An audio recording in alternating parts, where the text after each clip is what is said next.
வணக்கம். இன்னைக்கு கிளாஸ்ல நம்ம பார்க்க போற டாபிக் பார்த்தீங்கன்னா ஃபைனைட் எலிமெண்ட் அனாலிசிஸ் பேப்பர்ல யூனிட் 3 and 2 கம்பைண்டா நம்ம என்னென்ன ப்ராப்ளம்ஸ்லாம் பார்க்கணும்னு பார்த்துட்டு இருக்கோம்.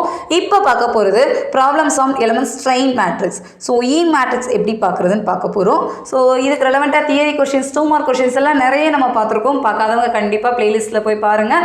உங்களுக்கு ரொம்ப யூஸ்ஃபுல்லாக என்னென்ன மாதிரி நோட்டேஷன்ஸ்லாம் இருக்குங்கிறத ஈஸியாக ஐடென்டிஃபை பண்ணுறதுக்கு ஹெல்ப்ஃபுல்லாக இருக்கும். இப்போ பார்க்க போகிறது ஈங்கிற மேட்ரிக்ஸோட கேல்குலேஷன் எப்படி நம்ம ப்ராப்ளத்தில் பார்க்குறது அப்படின்னு. ஸோ இ வேல்யூ பார்க்கணுன்னா B into you.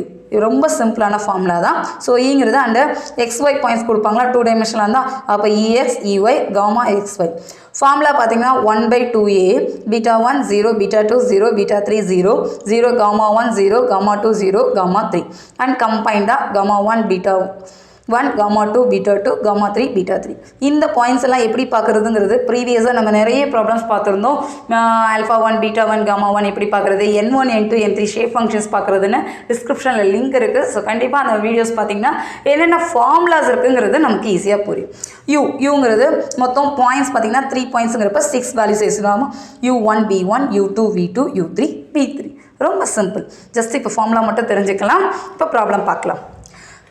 First problem. Compute the strain displacement matrix for the element shown in figure. Also determine the element strains. All dimensions are centimeters. So அவங்க நோட்டேஷன் வந்து சென்டிமீட்டரில் கொடுத்துருக்காங்க. யூனிட்ஸ் ரொம்ப முக்கியம். சில சமயம் யூனிட் எழுதலைனாலும் மார்க் லெஸ் பண்ணுவாங்க. அவங்க ஸ்பெசிஃபிக்காக கொடுத்துருந்தாங்கன்னா கண்டிப்பாக நம்ம அதை கோட் பண்ணியிருக்கணும்.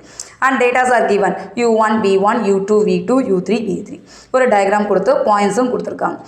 3 நோட்ஸுங்கிறப்ப ட்ரையாங்கிளில் ஃபஸ்ட் நோடோட வேல்யூ 3,4, செகண்ட் 6,5, தேர்டுக்கு 5,8.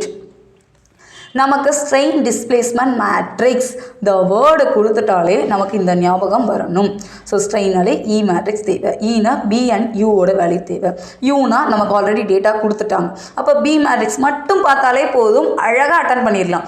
இந்த மாதிரி ப்ராப்ளம் வந்தால் ஈஸியாக அட்டன் பண்ணுங்க. ஃபுல் மார்க் ஈஸியாக ஸ்கோர் பண்ணலாம். ஃபஸ்ட்டு ஸ்டெப் 1ல் சொல்யூஷன்ஸில் கிவன் டேட்டாவெல்லாம் எடுத்து எழுதிக்கலாம். நமக்கு என்னென்ன டேட்டா கொடுத்துருக்காங்களோ அதை கோட் பண்ணிக்கோங்க. X1 Y1 X2 Y2 இது X3 Y3 கோட் பண்ணிக்கலாம். அடுத்து ஸ்டெப் 2ல் நம்ம என்ன பார்க்கணுங்கிறத கண்டிப்பாக ஸ்டெப் 2ல் ஹைலைட் பண்ணிவிட்டு அதுக்கு என்னென்ன ப்ராசஸ் செய்யணுமோ அதையும் ஸ்டெப் 2ல் நம்ம எழுதிக்கணும். எப்போவுமே ஒரு ப்ராப்ளம் அட்டன் பண்ணும்போது ஸ்டெப் 1ல் உங்களுக்கு என்னென்ன டேட்டாலாம் கொஷினில் புரியுதோ அதை எடுத்து எழுதிக்கோங்க. ஸ்டெப் 2ல் நம்ம என்ன கேல்குலேட் பண்ணணும், அதுக்கு என்னென்ன ஃபார்முலாஸ் இல்லை என்னென்ன ப்ரொசீஜர்ஸ் தேவையோ அதை ஹைலைட் பண்ணிக்கோங்க. அப்படி எழுதினாலே நமக்கு ஒரு ஐடியா கிடச்சிடும். ஓகே, இந்த ஸ்டெப்பில் இதை தான் நம்ம கால்குலேட் பண்ண போகிறோம், இதை தான் ஐடென்டிஃபை பண்ணணும் அப்படிங்கிறது. அப்படி தெரிஞ்சிட்டாலே போதும், ஈஸியாக நம்மளால் ஒர்க் அவுட் பண்ண முடியும்.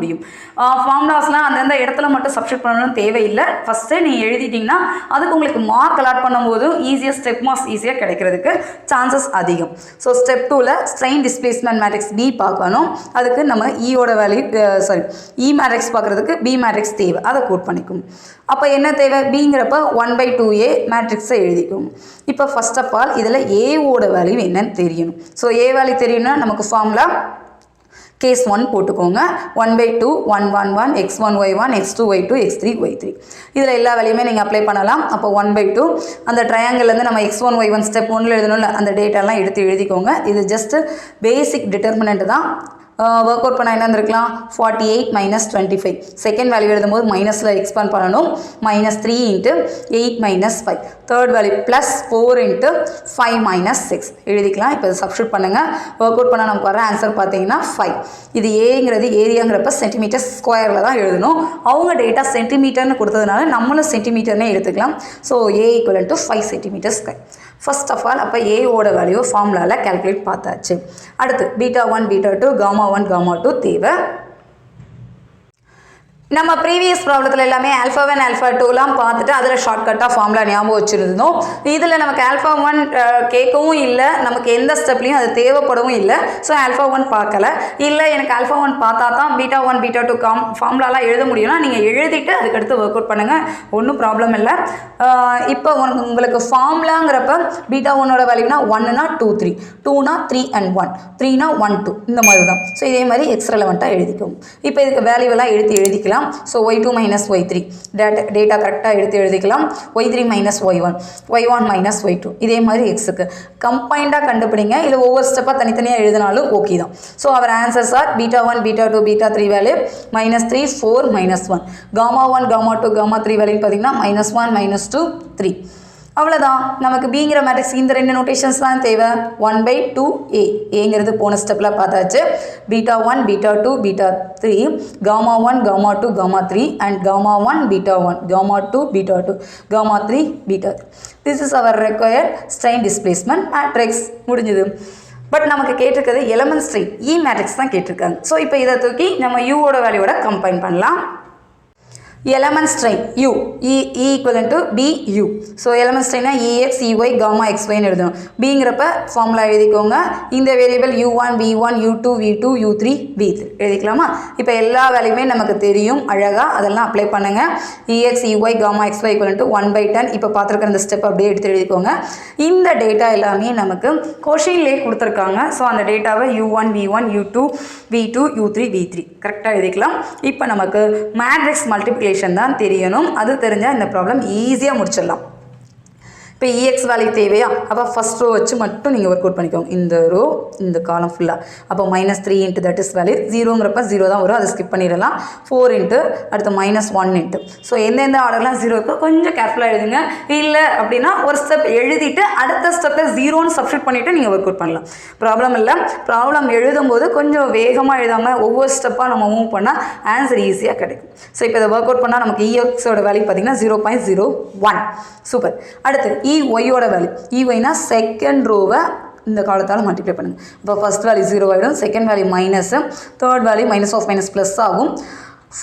சிக்ஸ்த் வேல்யூ பார்த்தீங்கன்னா 0.007 இன்ட்டு 3. ஸோ ஒர்க் அவுட் பண்ணுங்கள். இஒய் தனித்தனியாக எடுத்து எழுதி ஒர்க் அவுட் பண்ணால் இஒயோட வேல்யூ 0.0028. அண்ட் காமா எக்ஸ் இது ரொம்ப கேர்ஃபுல்லாக எழுதுங்க. ஏன்னா ஆருக்குமே டேட்டா கொடுத்துருக்கோங்க. ஸோ எல்லா டேர்மையுமே நம்ம எக்ஸ்பிளைன் பண்ணுற மாதிரி இருக்கும்.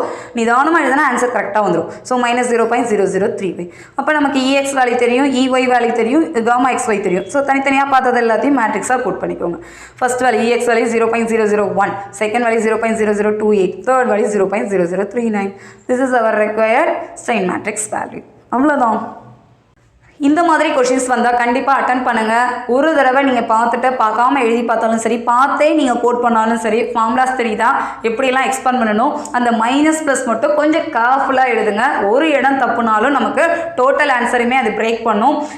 ரொம்ப சிம்பிள் தான் நம்ம சொல்கிறோம். பட் எழுதும்போது மைனஸ் ப்ளஸ் ஆல்டர்னேட்டிவாக நம்ம ஏதாவது மாற்றிட்டோம்னா ஆன்சர்ஸ் ஃபுல்லாக தப்பாகும்.